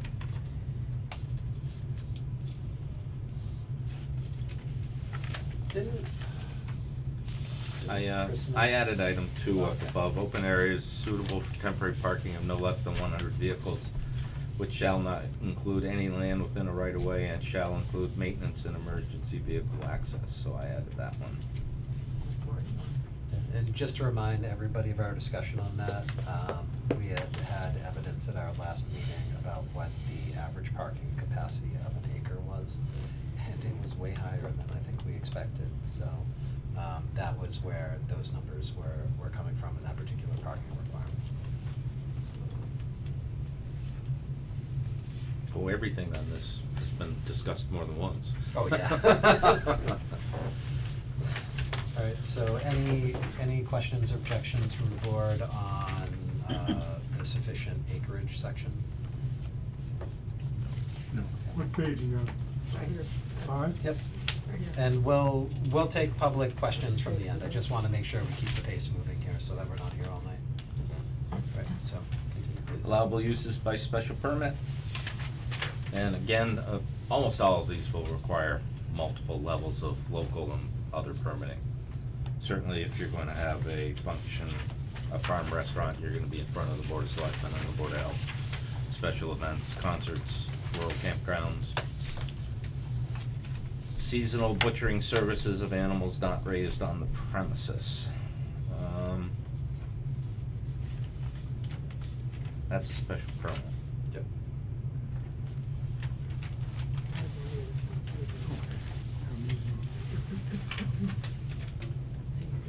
Then we go on to describe how you do the, what the permitting process is, again, Article 9, Article 7, with the exception of item 9(2)(f),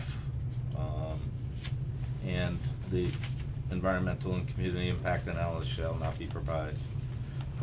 The environmental impact analysis, you have to say what you're doing to water, sewer, sanitary, how it impacts the schools, how it impacts the police and the fire, so it's a community impact statement, and that's not needed. Again, the prohibited accessory uses, and I'm sure that I've missed some, and we should all collectively, if we can, think of anything that you really, really don't want as an agricultural use. Commercial composting or waste disposal where not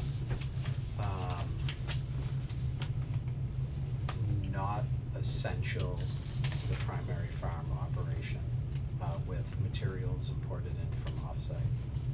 So if you have to import materials to brown your mix because you're composting on property manure, that's fine. But if you're engaging in a Northborough situation or bringing in seashells, not fine. I don't know if composting counts as agriculture. Commercial composting. Well, there was a discussion where it is a part of manure management, so. Manure management, yeah. Yeah, and that is agriculture, so we don't want it to be construed from there. The other thing is for these prohibited uses, I think we also, the Attorney General is gonna ask why, or the Assistant Attorney General is gonna ask why are these prohibited, whether that's done through an email or whether that's done through trying to redline what we're doing. So I think we're gonna need to put reasons, whether it goes in the cover sheet or whether we put it into the bylaw itself. Fear. Yeah. Probably save that for the cover sheet, cause well, slaughterhouse is an environmental impact.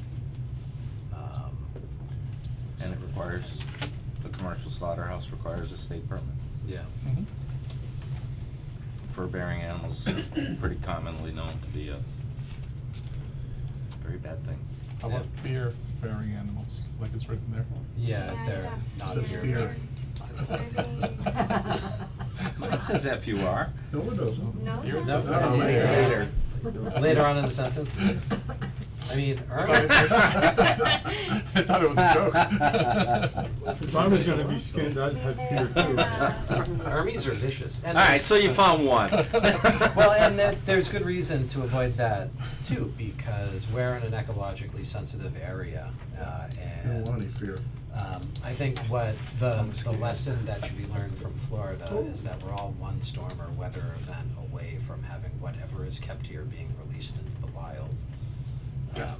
So I don't think we want thousands of mink, ermine, or rabbits kept on any one particular property. So that is a compelling reason. What about exotic animals? Same thing. You don't want tigers and lions roaming. We used to have Oh, them. my. We had the zoo. Educational purposes are specifically allowed. Sure, but they have some. Yeah, there is A long not, time ago. yeah, there's not a specific prohibit. Yeah. I didn't know that place when I was in high Yeah, school. And anyways, that's getting pretty far off course. Well, do we want to put exotic animals? And then how is that defined? Oh, I don't think we wanna put that as No. prohibited uses, because that's Not very much farming, Yeah, that. ecotourism. Yeah, it's not farming, and No. we already We had one of those. essentially have that in our zoning, at that point, start talking about conflicts between language on educational purposes, museums, zoo churches, all kinds of stuff, so. Yeah. I think that's Understood.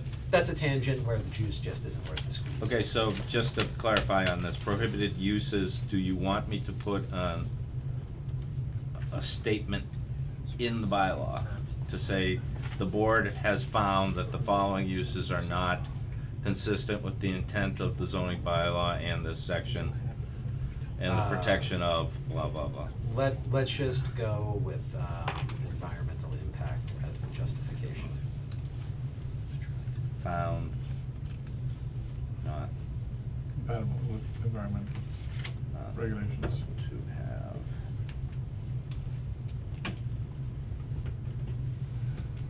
Cause that way, instead of it just getting rejected at Blue Pencil, they would just pick up the phone and call us, hopefully. I hate that this is how we have to think about things, but it It is is. in this day and Sure, age. sure. So I already discussed appeals, the determination, a permit or permit condition. So if the planning board puts a permit on there, you shall only have people in purple costumes, and they don't think that's fair, they can take that to the zoning board of appeals. Yes, I made that way out of wacky, just so that we understand it. I will be inserting a new. Example today.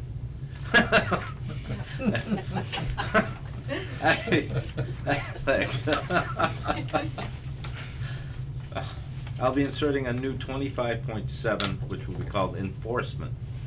So that then begs the question, who is gonna be authorized to enforce the zoning, this bylaw? And under the zoning bylaw, the building commissioner is, but I think that you also want to empower a constable or a police officer appointed by the town shall be eligible to enforce the provisions of this bylaw. For the Right. simple reason, if we have a wedding and they're out of control, we're gonna want the police to respond. Building commission is not gonna help. Yeah, the building commissioner on Monday is not gonna help. If it's out of control, the police are gonna be there already anyways. Yeah. But, So, do you really need to mention that in here? yeah, you do. Well, the enforcement, I think thinking through on that, what is it, 411, 412 is where enforcement provisions are for civil and criminal. But we want, Yeah, maybe language along the lines of, failure to seek approval is a violation of these zoning bylaws, and, the town will have such remedies as is available under 411, 412, or whatever the citation is. But I do like the idea of the point of, so, right now, we're in a place where we have a excellent building commissioner. Who knows if there's regionalization down the road or anything related to that again in the future. The idea of having a constable or somebody appointed by the town, I see some merit in that. We already have constables. And that constable can make a determination as to if it needs to be escalated to, say, for example, fire or police, right? Well, the remedy for violating a zoning bylaw is what's already defined in 411, which is $50 a day. 414, I'm sorry. Yeah. And that's enforced by the building inspector. Yeah, by the building commissioner. 14. $50 per day for civil and And- $300 per day for criminal. The difference being how those fines are enforced, whether they're brought through court or whether just issued directly. Right, because the building commissioner can bring it through court also. Yeah, that's almost the only way he can get any Right. kind of Yeah. enforcement. Right. He issues a cease and desist, and Correct. a majority of the time that doesn't work.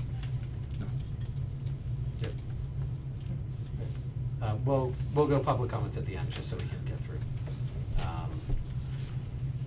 Yeah, I think that makes sense.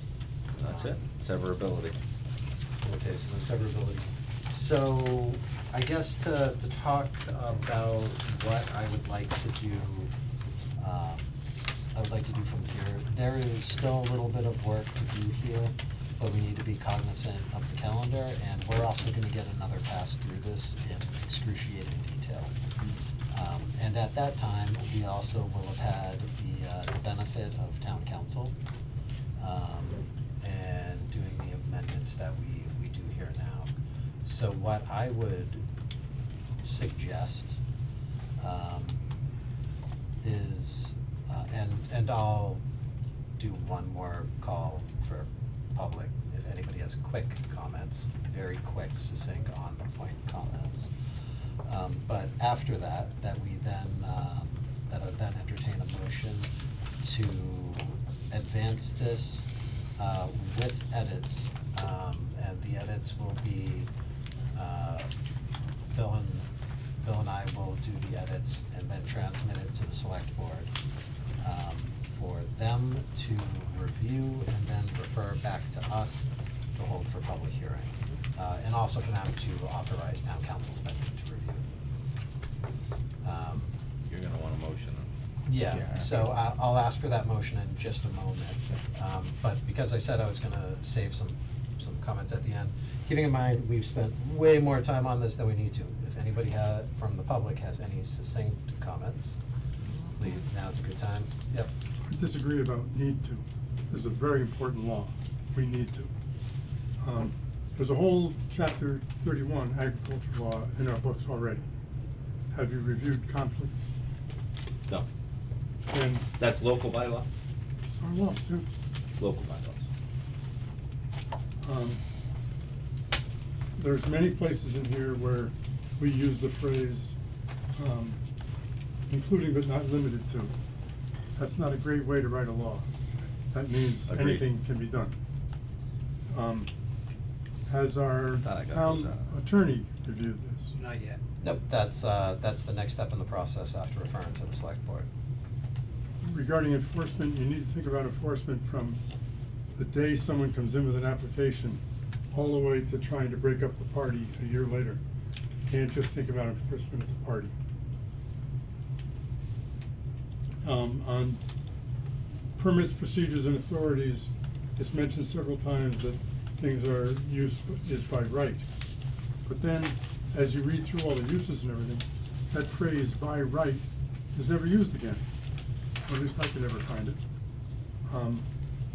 We need to distinguish between what's by right and what's not by right clearly. Yep, agreed. Like the existing zoning bylaws do, I think they're pretty clear. The more, or I should say, the less clear the law is, the more discretion you're giving to individuals, be them on planning boards or zoning board of appeals or whatever, and taking it away from the citizens. The citizens deserve a very succinct law, and the discretionary power should rely on the citizens, so they get to vote on a very distinct law, rather than a general law, and then all the authority flows up to some other parties that are very limited, 4 or 5 people. That's not a good way to run a town. So, you guys are doing a good job so far. Keep it up. Thanks, Tom. Yeah, well, I'm looking You forward. will. I meant these guys. Thanks for your comment. Yeah, I'm well, only kidding. I'm looking forward to town council's comments on this myself, because where, and I've mentioned it at this meeting a bunch of times and mentioned it in other meetings, we're in a weird place, and it's not just us, small towns are in a weird place with the state right now in terms of our ability to govern ourselves and pass zoning bylaws. So town council is likely gonna have many revisions, and you should listen to whatever she says, is what the recommendation is. So, any additional public comment? Yep. Yeah, actually, I just have a quick question, anticipating when this comes before the board. Could someone who might understand the law better than I do, explain the marijuana farm? How this I is can, interpreted, how Yeah. people can farm, You wanna- because Well, if you're growing marijuana, You have a party. it covers the definition, that's your farm. Yeah. No, And, no, it does not. well, that's why I'm asking, because somebody could bring that up when it comes before the board, and I'm just curious about that one. Yep, state law specifically carves out cannabis cultivation as a non-farm use. Under It's- zoning. Yeah, it. Under the Wetlands Protection Act, it is an It's agricultural use. agricultural. Yeah, but under chapter 40, which is what we're, 40A, which is what we're concerned about here, and the definition that's incorporated, it is very much carved out as not being a farm use and being a commercial use. Thank you. Yep. Mike Stahl, 5 Lombard Road. It's almost half an hour past my bedtime. But I don't expect an answer tonight, but should either maple sugaring operations or firewood sales somewhere or other be included in here? And like I said, you know, you're rewriting it and the devil's in the details, but I see a lot of other things and those may be ones you wanna consider. Thank you. That is in the description because it's a product produced on the property, processed and produced on the property. So we didn't even need to say chicken farm, because if you have a chicken farm, you're producing your chickens, and, so yeah, that's included. Stuff like that. It's not accessory, it is agriculture. So the beekeeping, apiary, why is that called out specifically? Forestry is specifically cited under the state law in the definition at 128. I don't think beekeeping is, it might be in the It is now. definition. Yeah, I think it just got included. Okay, well, Yeah. once again, don't need an answer Yep. tonight, just the No, but- professionals will figure it out. Yep, Thank but that's the answer. It's, that directly is agriculture and not an accessory use, under forestry.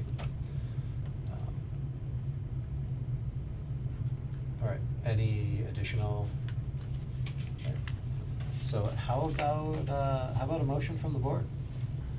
And would anybody like to make a motion? And I'll restate the language, so we Thank you. understand what we're doing here. Would anybody like to make a motion to take the proposed Article 25 as presented and discussed here tonight, and transmit it to the select board for review, and referral back to the planning board, along with funding for town council review? With the edits discussed. With the edits discussed, for us to then hold for public hearing and do final review. I will make that motion, as stated. I'll make a second. Hearing a first and a second, any discussion? Hearing no discussion, calling a vote. Steiner, right? Holman's eye. Dak eye. Demalia, aye. Monroe, aye. So, thank you, and thanks everyone for coming on this. This has been, I don't know, a 3-4 year effort, and literally dozens of people have worked on and touched this. I think Mark Kretzky particularly deserves some thanks and public recognition for some of the work and the drafting of the initial versions. But I'm happy that we're moving. There's still a lot of work to do on it, but we're gonna get there. So thank you, everyone. Thank you, Bill. Thank you, Bill. Will, I have that on a flash drive if you want it. Yeah, I'll put it, yeah, I'll Okay. make sure it's Yeah. posted. and we'll sync up by email about finalizing Yeah, these changes are not Yeah. very Hands big. me a bill as he leaves. So nice of you, Yep. thank you. I'm not for profit. All right. Double negative? Yes. So, just to keep things moving, administrative matters. So we received a draft application for a co-location permit for the Vertex Tower. It was not officially filed with us, it was just sent for an initial review. And just to keep everybody in the loop, the reason that we asked them to do it as an initial review is because our zoning bylaw on this is really so far out of date on what the federal and state requirements are, Yeah. that that it doesn't really give us a lot of guidance for our process. Because the state law, the federal law says that we essentially have to grant it within 60 days. And that we don't really have grounds to refuse it as long as it doesn't materially change the dimensions of the tower. So,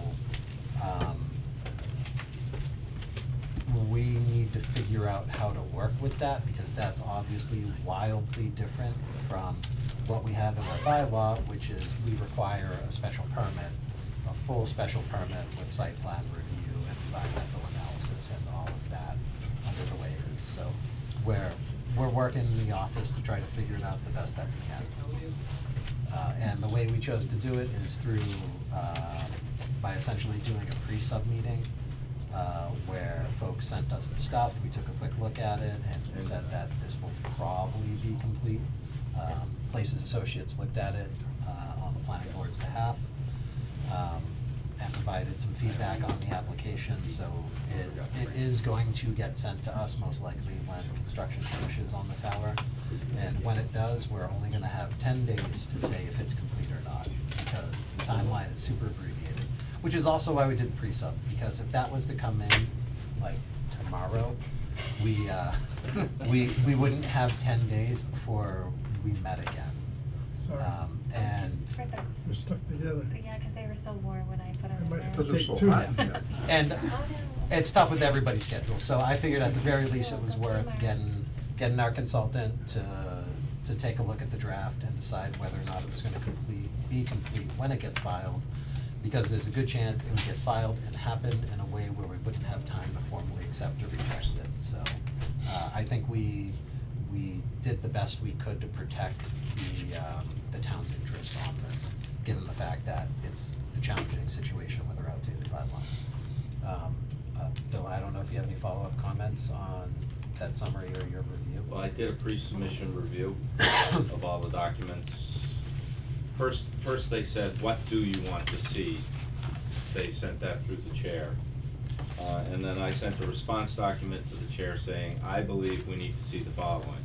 And I looked through the Wireless Telecommunications Act for their citations, and as long as they don't exceed the footprint of the massing of the tower, and they don't exceed the footprint on the ground, and they don't have any substantial changes from the tower to the street, we don't really have anything to say. And so when they gave us this pre-submission review, they gave us all that information.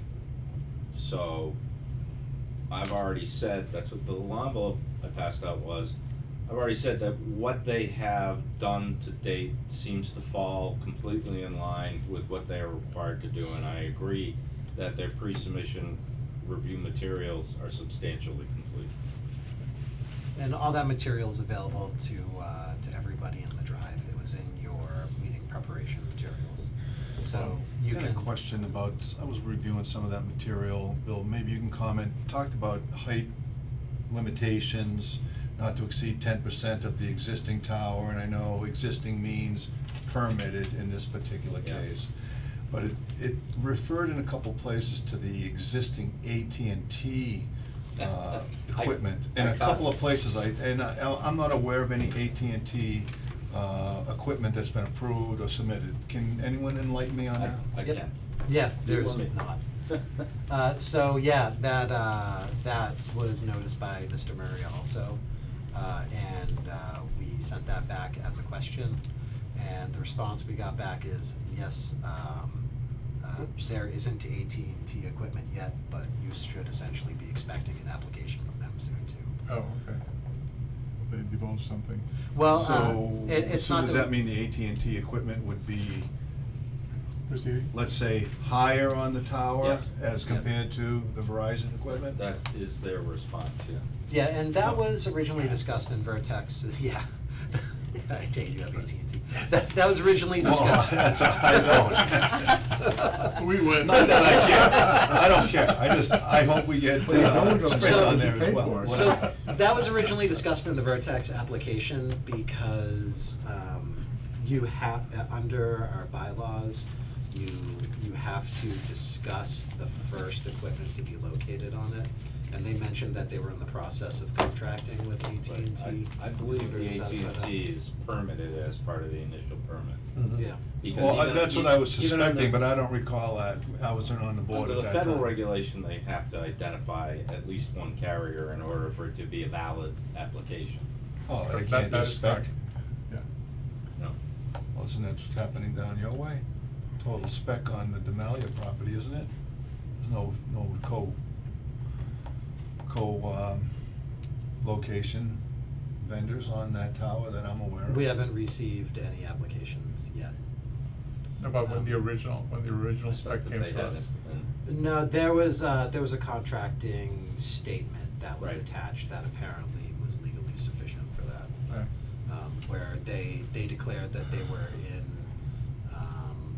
in negotiations with, I can't remember, it's late. Okay, Okay, well, I stayed out of it. Yeah. I had a quick question on that. There is a mention here, right in the very first paragraph here about the propane generator. Is there a way that we can specify the length of time that these generators should minimally be able to run in order to make sure that we have, under certain circumstances, cell coverage that goes beyond just the normal 6 hours or 8 hours? In this area here, when power has gone down and out, being down for more than 6 hours is a frequent occurrence. So we can ask nicely. I know, I'm asking that right And- now, asking nicely. Well, and we in fact did, when they had first reached out to the office, that was literally the first message I sent back to them. Okay, good. This is something that's important to us. Yeah. The reality is, under the Spectrum Act, we don't have a lot of, Leverage on big yeah, we don't have a forces- lot of forces. leverage, so we're Right. certainly certainly going to continue to ask nicely, Yeah. and comment on how important that is Okay. for the town. So Walter Michel, who's the fellow who made the famous Oreo cookie experiments, he was a psychologist at Columbia University in the 1960s. He would have looked at our partner here and said, "You lost. You were the first one." No, I wasn't. Yeah, no, you weren't. Like 3 people have already hit the other side. From this table. From the table. Oh, well, you really haven't We, done it it's 8:30, we've been going for a while. So. Everybody needs quick sugar Yeah. intake to So- keep themselves. So with that, anybody else have any other questions on that? Because that's gonna hit fast and furious when it Are hits. you going to deal with that as a minor engineering change without a public hearing? or- I have a request for a legal opinion on that. Okay. And I'm gonna follow up on that request. Because it really is pretty minor. Yeah, well, and that, I guess just to fill the board in on that question, so there's also a question on whether or not, this is even a special permit, or whether it's a minor engineering change. Because you can make a colorable argument for it to be either way. And just because it's very new for us, I asked for a legal opinion on that. It's so. the intent of the tower to put the carriers on. Right. them, so Exactly. It would be stupid to approve the tower and deny the carrier. Right, and it's Yeah. something we all But want. you can't deny. Right, exactly, have you the can't power to deny it deny it. anyway, You so. And everybody wants it up, so. Yeah. Well, not everybody. Well, Oh, once the tower's there, then. What was it, 75% of the people who responded to the survey said that they needed better cell service? Yes. Yeah. Alright, So Billy, so, you don't want cell service? just to keep us moving, I believe that's the end Let it come of- back, by the way. I believe that's the end of that discussion, unless anybody has any additional questions on it. Sounds good, sir. All right. So, I guess we'll come back to matters not reasonably anticipated by chair, because I will need to excuse myself for that discussion. Any additional public comment on anything that's not otherwise posted on the agenda? All right. So, I guess to talk about this procedurally, so I'm gonna have to recuse myself from the next discussion under matters not reasonably anticipated by chair. And, Mr. Holman, you are our vice chair. Yes, sir. So, would you, do us all the honor of taking over the meeting, hearing that item, and then adjourning? I will. Where is the information on the A and R? It is Patricia on will the, help you out with it, but. Is it in here? Okay. yep, Yep. the actual A and R itself is going to be on the I'm gonna green wait. tab Okay. on the back side, so if you flip it over, It's a full-size copy here. and there's a full-size copy right there. Okay. I have the A and R checklist, if you guys wanna go back over it with Erica, I'm not really sure the procedure here, but, Well, Bill can, Okay. Bill is acting chair. So, Okay. we're gonna head outside for a little bit. Chuck Reed is here to represent. Okay. oh, I'm sorry, this is Do we have the- I'll be back. Please help yourself to a brownie to uptake your sugar. Do you have the Mr. checklist Stoll, you done? as well, help yourself to brownies. I have the checklist ready to go for you. Thank you. And I'm sorry, why did we have to? Is this just for me to be able to sign it, because I did watch the meeting? Yep. You did just, Yeah, I you don't- did I watch the don't meeting, just- okay. yeah, I don't need to So, go through the checklist. yes, Can we this just have her is sign it? on Do we have to open it up for that, or? the, I don't believe we have to open the meeting up for her to sign the plans, because we've already approved it. you've already approved it, you watched it on the meeting. I watched the video, yeah. Um, I just didn't get to see a nice copy of that. So just make sure you guys. Did I sign this one? You guys, You didn't sign that you one, guys you were trying signed to trick me. one in my hand. Okay. So that's all the things it's supposed to be. You were here for this one, weren't you? Yeah. And I came in and signed it, eventually. I hunted him down and made him come into my office. And then when you gotta sign the third one. Yeah. Well, as a result of that, did we not have the majority of the signatures that So, are? yeah, what happened is the registry of deeds came back to you guys and said, 3 signatures is not enough, please. Really? Okay. And instead of fighting it, they knew that That's we fine. had a planning board meeting tonight, so they said, could you just have Erica? Now, who had this? Peter did. Peter did. Was this paperwork? Okay. I just, Yeah, I don't think we need to. It's already been approved. Thank you. Watch thank you for the watching. YouTube. And I think we're all set. I don't think we need to vote on It's that. done. I agree. No. It's already approved. Yeah. Are you ready So- to entertain another motion?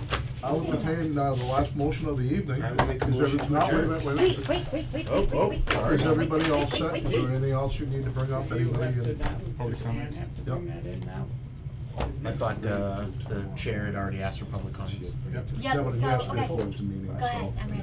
Go ahead. Then I will make a motion to adjourn. I second the motion. All in favor? Aye. Aye. Aye. It's non-debatable. Aye, aye, aye. Thank you.